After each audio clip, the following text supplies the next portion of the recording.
Good morning, everybody.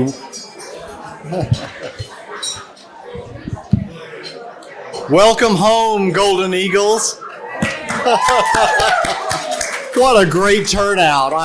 Give yourselves a hand. This is wonderful. Well, personally and on behalf of everyone at the Emory Alumni Association, I want to welcome you and tell you how glad we are to see you this morning. Y'all probably know me. I'm Kevin Kell, Oxford College 75, Emory College 77. Oxford! Yes! And I am staff partner to Emory Global 60 Plus Network. Yes, I'm that Kevin. And Society of Corpus, Cordis, Aureum. During the past few weeks, I've had a chance to meet so many of you by email or phone call, and it's just so much fun to put faces with names, and so glad we had such a beautiful day to have this event. Many of you know this about me. I love to hear Emory stories, and I like to share them. And if you were here last year, you may remember that I had a list of stories that had come out of the RSVPs for last year's event. Some of them were poignant. Some of them were hilarious, but every one of them was touching in one way or the other. So I have one story to share with you today. During the pandemic, my wife and I were working at home, and I received a phone call from the widow of an alumnus. He was the class of 1950, college, and she was calling to say that he had passed away a couple of years back, and that she was just now beginning to go through his effects and his belongings. And there was one thing in particular that he treasured, and that was his Corpus Cordis Aureum medallion. And she was hoping to return it to Emory so that it could be repurposed. So I began asking her about her husband, and I learned that he had been a journalism major, and that he had been editor of the Emory Wheel, that he went on to study at Columbia. He had received awards from the Associated Press and the Georgia Press Association, as he was editor and publisher of a small newspaper in South Georgia. Well, I'm a frustrated journalist, and I was so fascinated, I wanted to hear more about it. And to my complete surprise, I learned that he was the editor and publisher of the Thomasville, Georgia Times-Enterprise. At that point, I've been shouting for my wife to come into the room. After she finished college, she worked for President Carter for 4 years, and when he didn't get reelected, she pursued her lifelong dream to be a newspaper reporter. And so I put Mrs. Kelly and my wife together, and they had a love fest for about half an hour. It was a really rare and wonderful connection. A few days later, I received a package in the mail. It was Ed's medallion. And I called Mrs. Kelly to talk about how we might repurpose it. And by the end of the conversation, she had steered me exactly where she wanted me. My Oxford 50th reunion will be in 2025, and that's when I get my medallion. But I'll also be wearing Ed's as well.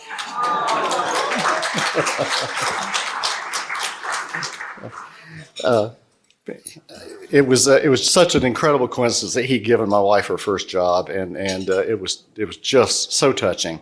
So, with Ed top of mind, let's raise a glass to the legacies of those whose love of Emory transcends generations. Salute. Enjoy your lunch. I'll be back in a few minutes to introduce President Fenves. So glad you're here.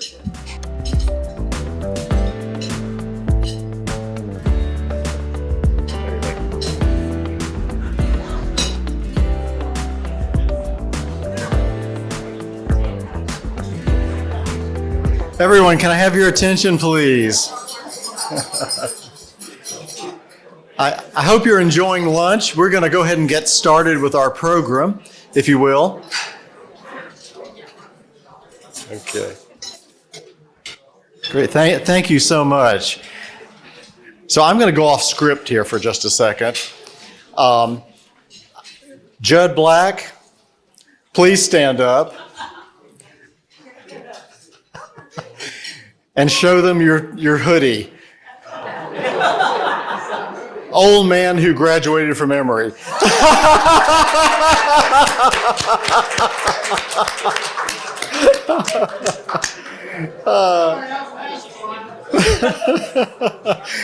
Maybe that should be a stock swag item at the Alumni House. We'll talk about that. Anyway, we're very honored to have two special guests with us today, President Greg Fenves and Provost Ravi Bellamkonda. And I'm the only thing standing between you and them. You're hearing their remarks. So please welcome President Fenves.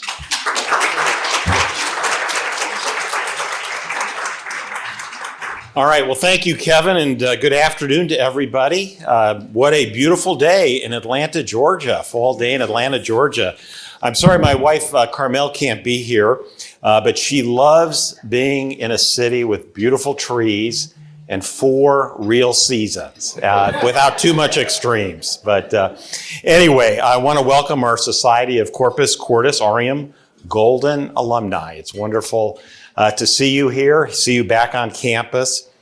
And I know your deep connections, your many connections to Emory, and you have maintained those connections over many decades.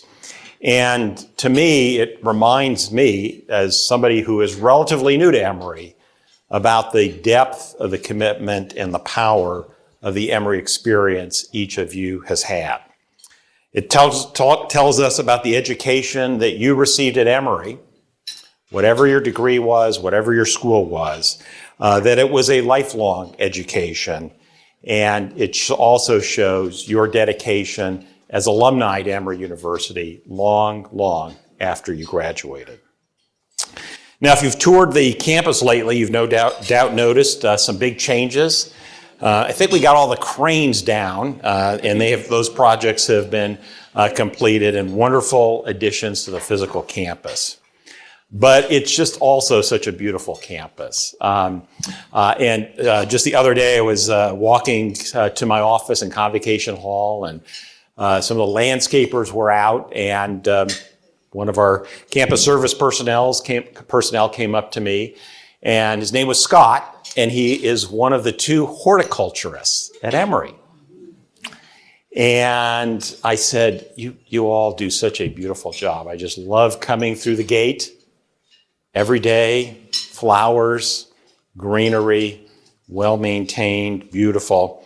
And he says, that's what we do, because we contribute to what Emory does. We want the students who walk through this campus, the faculty who inspire those students, the alumni like you that come back to the campus to be inspired by the entire physical surrounding and the intellectual surroundings and the human surroundings. So that's one of our great dedicated staff, our horticulturist, Scott.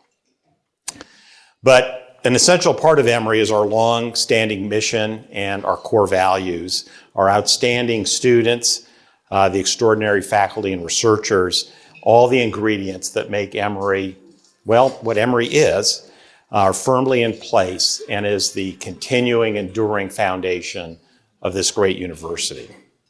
Another thing that hasn't changed is Emory continues to attract and admit amazing students from around Georgia, from around the country, and yes, around the world, who bring incredible ranges of talents, backgrounds, their life experiences. And just last week, Carmel and I had about a dozen of our students over to Low Water House for dinner. We're still getting used to the fact that we live in a house with a name in it, but we're making progress. And we really enjoy having students over. Now, this group of students all came from very disadvantaged backgrounds, very different from my wife and myself, probably different from many of you in the room. But they are incredible students, getting great grades and ambitions. Now, what struck me, though, was talking as we went around the table and the students told about their Emory experience, the good, and as you'll hear from Ravi, we also want to know what's not so good. How can we do better? How can we do better every day? But there were 2 seniors in particular. Again, remember, they had very disadvantaged backgrounds, and I'm not going to go into the specifics. But they came to Emory to get an education with the dream of going to medical school. And in their circumstances, going to medical school is going to be very challenging. But they were getting ready to graduate. They were starting to take MCAT preparation courses. And they reflected without any prompting from me about their sense of belonging at Emory. They finally found a home. They found a home at Emory. They learned a deeper sense of who they were as individuals. And one of the young students said, really for the first time in my life. And they talked about getting a true liberal arts education at Emory and how vital it was for them. They felt their education was much more than getting an A in organic chemistry. And I guess that's important for medical school, is that right? Yeah, I hear about that. But it was learning about history, learning about economics, about sociology, about literature they had never experienced before. They loved the broad academic foundation, the breadth, and in a few places, the depth that they could pursue a liberal arts education. And that is an education that I hope allows them to live their dream as physicians, but it's also an education that will last them a lifetime because they will probably forget organic chemistry, but they will never forget what they learned in their liberal arts education. They were truly wise beyond their years, curious and driven, and eager to learn here. So I think those two students, just those two students, captured a true essence of what a liberal arts education is at Emory and why it is so important and why we will continue to attract brilliant students like them. And just like you. Now, it was a couple of years ago, but you have set the bar so high for our great university, for the students who are here and the students who will come, demonstrating what can be achieved with an Emory education and what can be achieved with dedicated alumni, loyal alumni like you. So I am proud to meet you and see you as Emory alumni.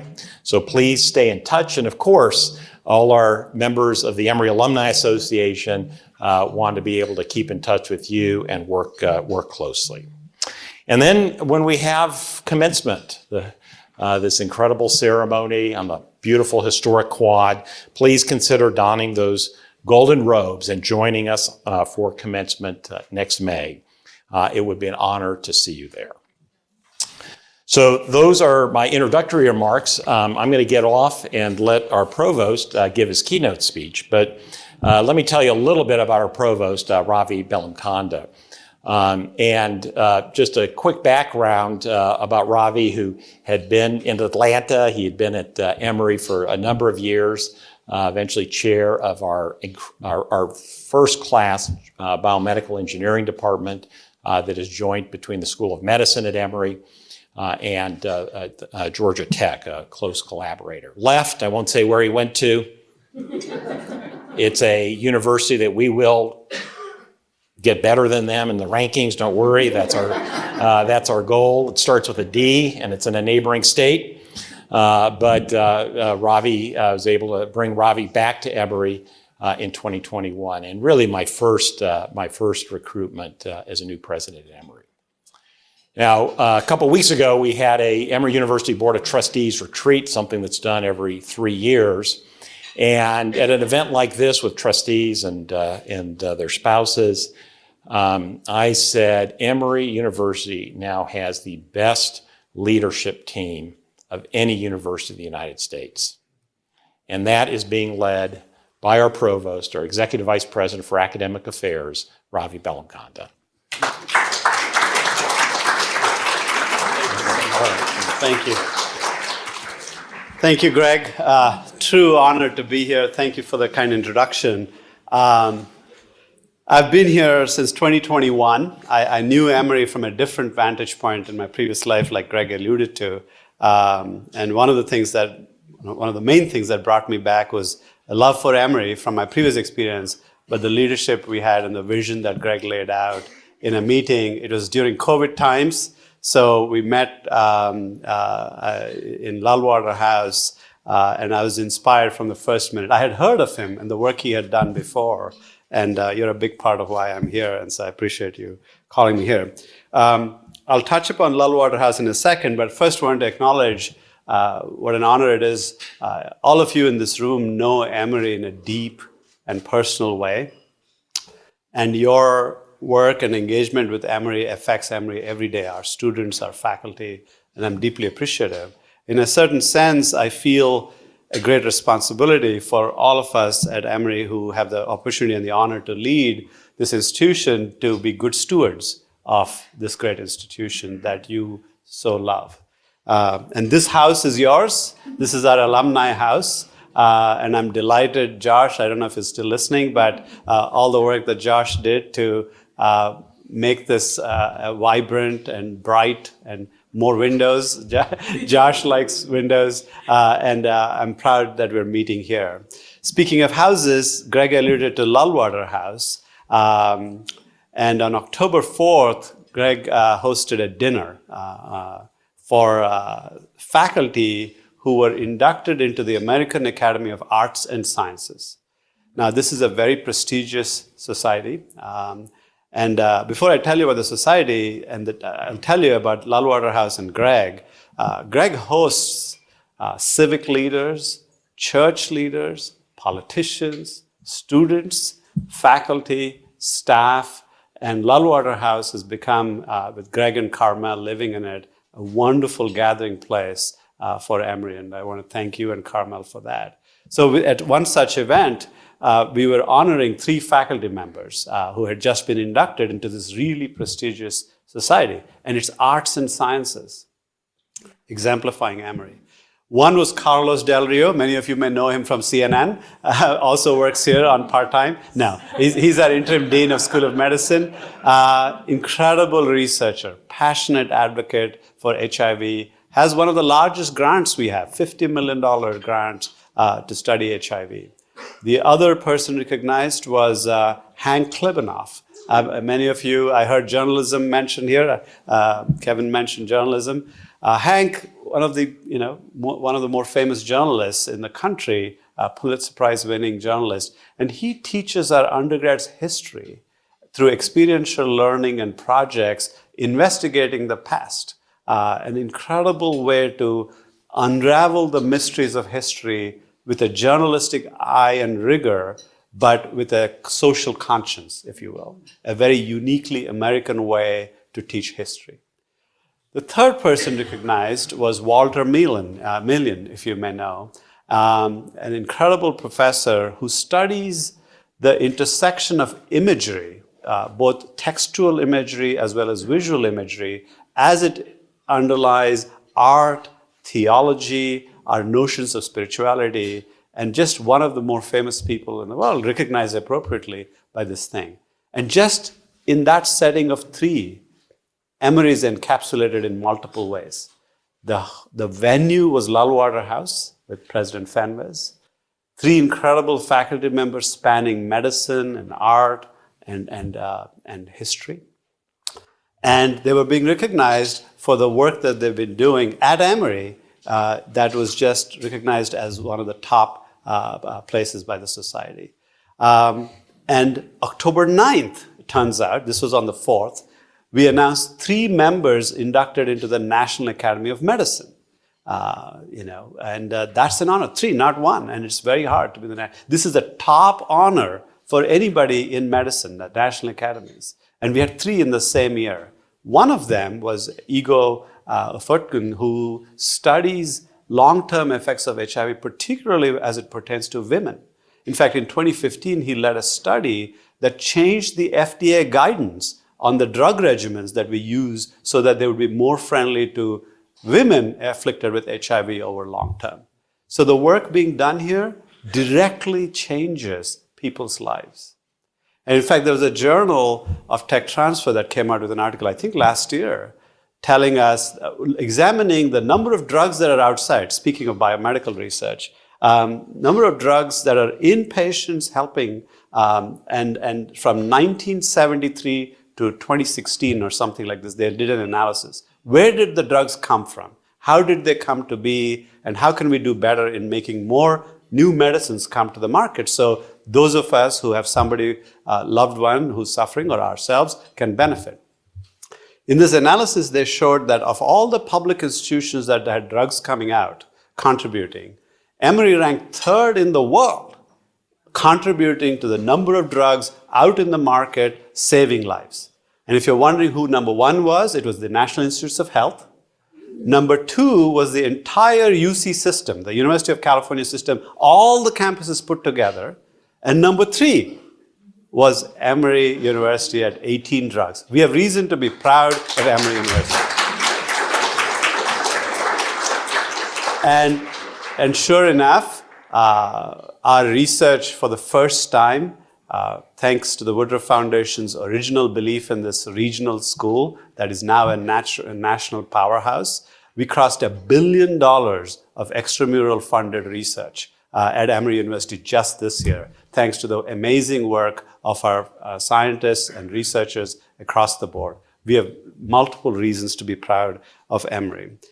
And I'll just reflect on that was possible by the work done by our faculty over many years, and by the leaders and the alumni and all the support that they had in creating the Emory that we have today. And we should be proud of the Emory we have today.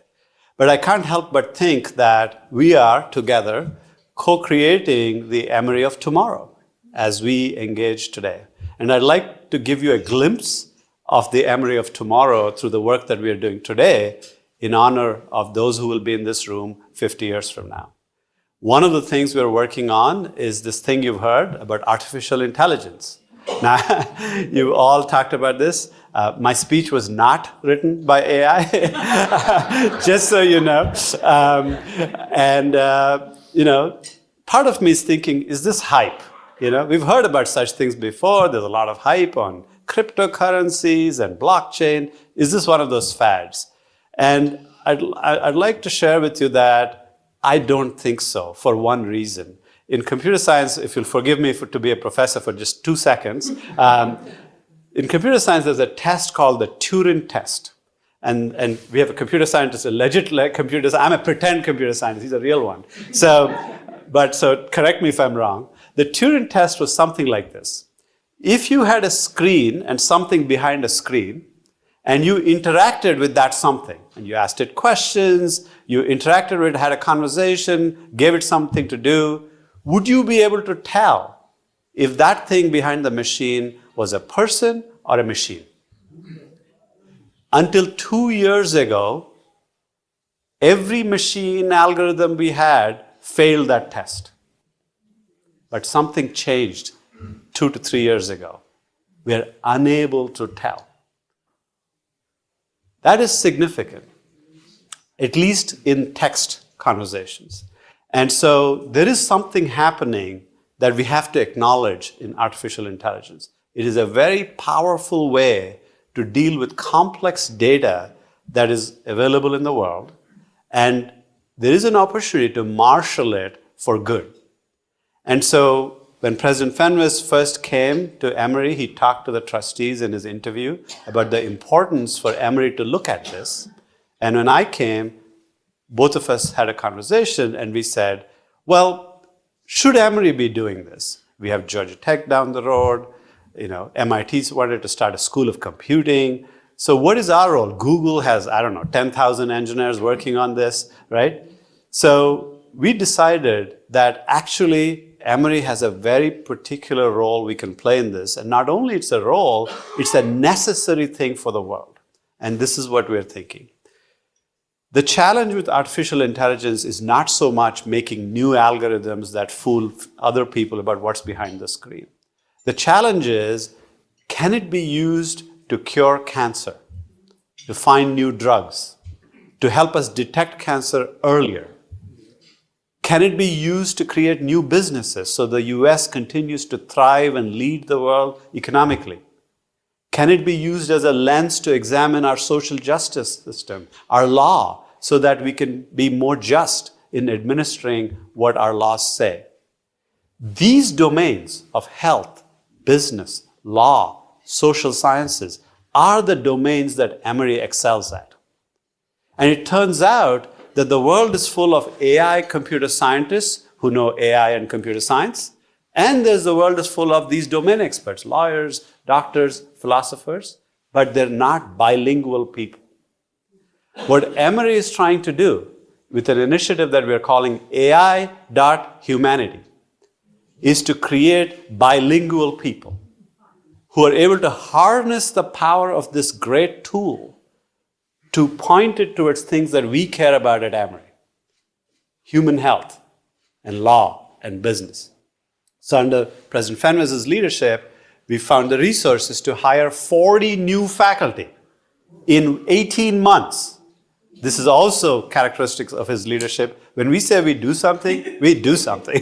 So if those of you who know universities, I don't know how many of you know, it is slow at universities. We usually set up a task force, they write a report, somebody studies the report, then there's an implementation task force, and then maybe we'll do something. Not so in this case. We have reason to be proud because the world has noticed, and there's multiple articles about Emory. So if you Google AI Humanity, you'll find it. In fact, we're going to launch an institute November 7th on AI and health, focused on changing healthcare. Not just curing diseases that we need cured, but also looking at our hospital, the patient experience, supply chain, just being more efficient so that we can do our work better. So something to be excited. We launched an AI minor for our students because I don't want Emory to just become computer science. In fact, it'll never be that. We're a liberal arts institution. But I'd like the film major to know something about AI so they can use it in filmmaking, or the history major to know something about AI so they can study ancient texts better, faster, and quicker, or translate texts, right? So the idea is that we have a minor to go along with the things that we already are so wonderful at in our liberal arts tradition, so we can benefit from the best tools there are. We also started a business minor, by the way, in the Student Flourishing Initiative. So we have something called the Student Flourishing Initiative, where we want to make business skills more easily accessible to our students.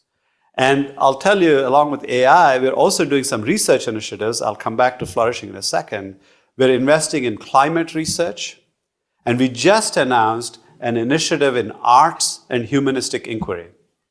And this is because, and Greg alluded to this a little bit about the students he was talking to, there is this conversation about higher education. What is our role? Is it about ROI, return on investment? It is, in a certain sense. We are an elite private university. We have a responsibility that our students have great careers. But we also have a responsibility to prepare our students for their fourth job, not just their first job. The first job you can get by learning Python or some organic chemistry, but I truly believe that for one to excel in the fourth job that you have, the liberal arts critical thinking analysis skills, balanced, informed, comfortable to write and read and analyze, are the critical skills that make the difference. And so we're doubling down at Emory on the humanities through the Arts and Humanistic Inquiry Initiative. We're going to hire almost 30 new faculty to double down on the humanities. So if somebody tells you, Emory is doing a bunch of AI stuff and losing its liberal arts tradition, not true. We are doubling down on the humanities because that's what's driving our interest in AI, actually. Our interest in AI is to serve our liberal arts tradition. And also directly, we're investing in arts and humanities. The other crisis, whatever your things are, inevitably we have to think about our climate and energy and sustainability. And we have an initiative to invest in that. And we just got a big grant from one of our faculty to look at an Emory way of thinking about climate change and the research. And our students are deeply interested in this and actually do many, many initiatives on campus. So we have many investments going on in AI, in humanities, as well as in climate research, just to give you an example. But I'll share a few words about student flourishing, as I told you. Our central missions, in my mind, are very simple. We have two noble missions as a university. One is our research mission, and I talked to you about this, and the incredible faculty we have and their scholarship. But the other is to be stewards of these amazing individuals who call Emory home, who come here at 18, or if it's professional or graduate school, early teens or late mid-teens, and call Emory their home, and their lives are forever changed, like the students Greg alluded to just now. So the question is, how do we be good stewards of these students when they're here? And the Student Flourishing Initiative that we have is perhaps one of the most important things that I personally am a part of and I'm proud of. And I'm a father of a daughter who's at Emory, so I have a personal interest in this. And the Flourishing Initiative, to tell you simply, is we want to do the best we can to make our educational and academic offerings the cutting edge things they can be. The AI minor, the business minor, experiential learning, more flexible curriculum, making classes available. Just had a conversation yesterday to see if law school classes can become available for our undergraduate students interested in a law career. There's some lawyers in the room. So we're trying to leverage, we have great professional schools, we have great undergrad school. Is there a way to make that easier? So we have very exciting things going on, so stay tuned on that front. But more than their academic success, which, by the way, our students do very well. If you look at the outcomes of our students, they do very, very well, and we should be proud. I'm also interested as a father, but also as an educator, on what makes our students successful in life overall. And this room has a lot of wisdom, and if you have advice for us, please share it with me. No, I'm serious about this. I really would like to know. And is there anything we can do at this stage of our students' lives that would increase the probability that they're successful in life overall, not just professionally successful, which is very important, and we're working on that. We think that the skills of reflection, of pursuing ethics, being centered, having purpose and meaning and a muscle to reflect on such notions is a critical thing for one to be successful in life overall on top of professional success. And to this end, we are doing a series of things. We have a new center called the Pathways Center that we've launched. And the Pathways Center introduces students to possible careers, even if they haven't thought of it, by various ways, including alumni engagement. But it also engages them on life skills broadly, not just the major you need or the course you need or the internship you need to take. We have something that we've launched called the Emory Purpose Project. Ira Bedso leads this and is intentionally embedding in the classes, in the housing system, and in curricular activities like clubs, notions of purpose and meaning. Spiritual and religious life is involved. It's hard work because universities like Emory don't typically do this. They say it's the job of the church or the synagogue or the temple to do this work, or the parents. And we're at Emory saying, no, we're interested in our students being successful professionally and also successful in life overall. We have reason to be proud of Emory, I think, for taking on this work, even if exactly how to do that, there's no textbook. There's no accreditation agency that tells me the guidelines for a purpose-driven life. But we were founded in 1836 on the basis of spiritual exploration.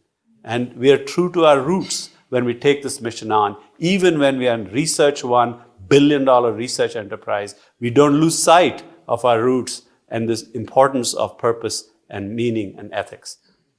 Our ethics center has a new director who's also going to focus this on our students' experience. So it's a really exciting time to be here. So all of these things require, they may be good ideas, but they will all fail if we don't have leaders. And ultimately, it comes down to the people of Emory. You make Emory through your being and the way you are and the way you interact with not just Emory, but your civic institutions. And so under President Fenwez's leadership, we've been looking hard at the leadership of our university and the faculty and how we can be supportive. And I'm happy to say that we have some incredible readers who've just joined us under President Fenwez's leadership. You can delete me and I'll talk about the others. So Ravi Tadani came to us from Boston, Cambridge, and he leads our healthcare system. Yesterday, he gave a keynote speech, just moving, incredible storyteller. If you ever have a chance to listen to him, please take it up. I mean, he's a great speaker, but inspiring leader, focused on improving outcomes for our patients in Emory Healthcare, focused on finding new cures for diseases. Incredible leader. We're in the final stages of recruiting a new dean for the School of Medicine. He and I are doing this together. I'm excited to say that all the finalists are women. So we know that the next dean is going to be a woman. We don't know precisely who it is yet. We have somebody we are pursuing very doggedly, and we hope to know more today, actually. She was going to tell us today.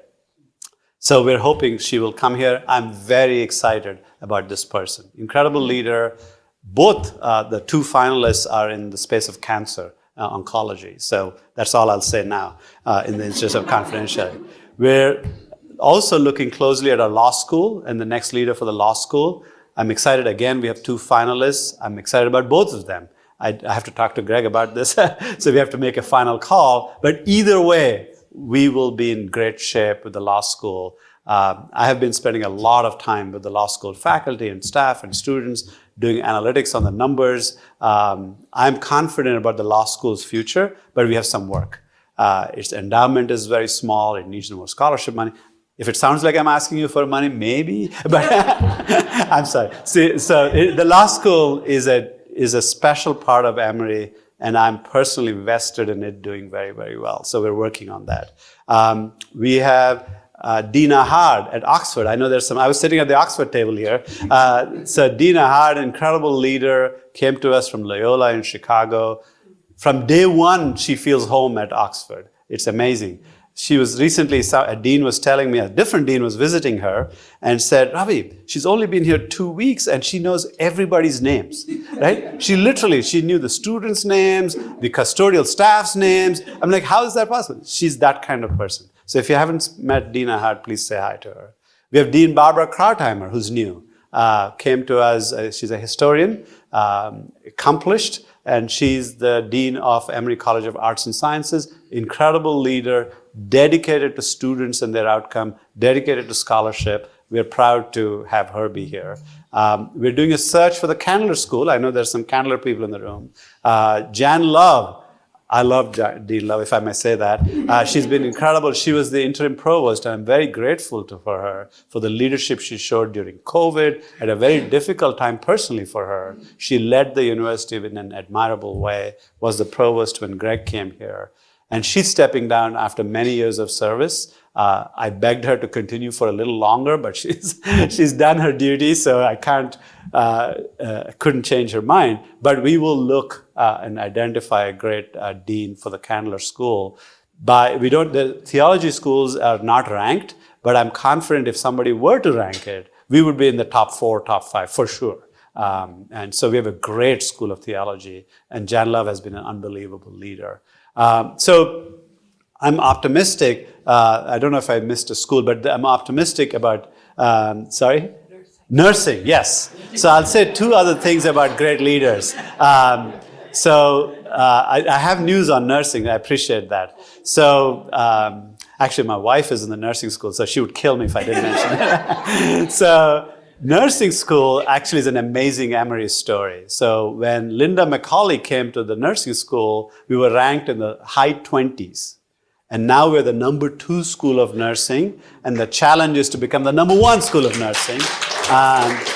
And my colleague Ravi Tadani and I just worked together to renew Linda McCauley for another 5-year term. And I was afraid she would be like Jan to say, hey, I've done this a while, because they kind of go together always. They're good friends, and I'm not invited to this party, but I think they like gin, both of them. But, but don't tell them I said that. So, no, I'm in moderation. So Linda McCauley, fortunately, was so excited about Ravi Tadani's leadership that she says, if Ravi is here, I'm signing on for another 5 years. So we just renewed Linda to serve the nursing school for another 5 years. And I'm delighted. I'm confident we will work with her closely to see if we can become the #1 nursing school in the country. And at a time that the country needs more nurses, school nurses. So that's fantastic. And I'm remiss if I don't mention Danny Fallon in the Rollins School of Public Health.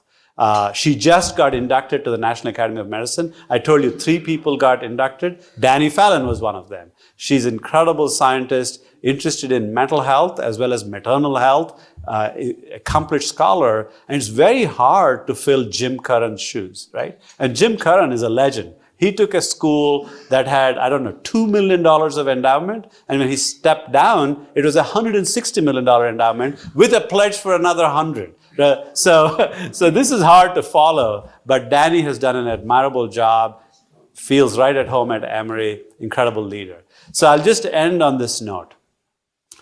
We are at a great place, at a great university with amazing faculty and students. It's very hard to get into Emory. I don't think I would get into Emory if I applied now. Our admission rate is in the single digits. I don't take pride in this because it's so hard to get in, and I hear from parents all the time about how difficult it is, and I feel for them as a dad. But literally our admit rate was 9%. Out of 100 applications, we're only able to admit 9. And so that's tough. So it's a sought after place for students and faculty. We're also working on things that help us leapfrog some institutions. Yes, some of their names may start with D in North Carolina, I don't know. But we're trying to be better than some of our institutions. There is no reason for Emory to be ranked or thought of as behind any of these schools. We are in a dynamic, exciting, diverse, wealthy, growing city, led by a president who's ambitious with heart, he says. And we have a great team of deans and department chairs and faculty. We have no reason, if we get together with our alumni and with your help, to really, be even greater than we are now and realize our full potential of being the university in the US in the top 10 at least. And I'm confident we will get there with your help. So thank you so much for being here.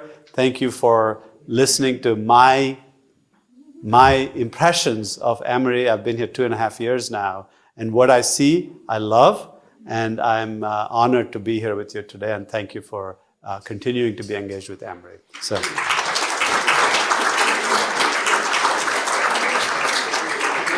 I'd like to, at this time, introduce Jen Crabb-Kyles. She's the Assistant Vice President for Alumni and Constituent Engagement, but she's also an Emory alumna from Oxford 98 and Emory College 2000. Jen, thank you so much.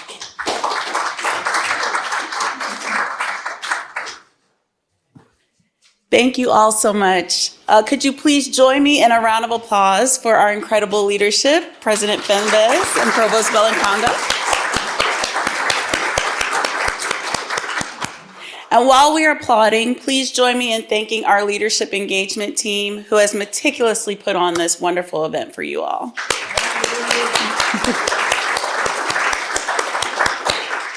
And last but not least, Kevin Kale, for your vision and dedication to this incredible group, we thank you.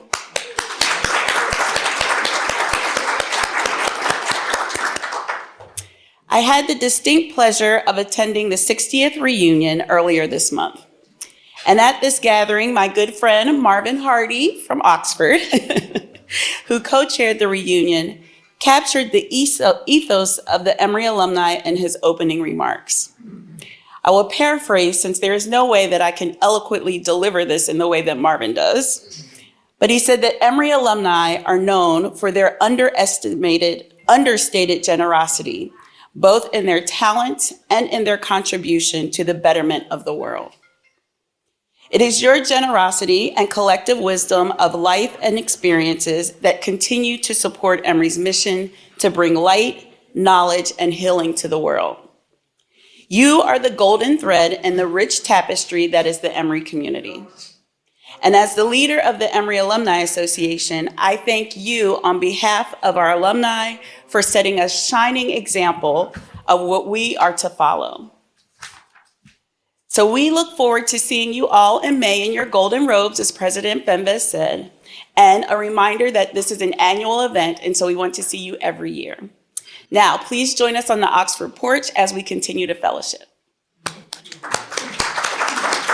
Oh, and happy homecoming.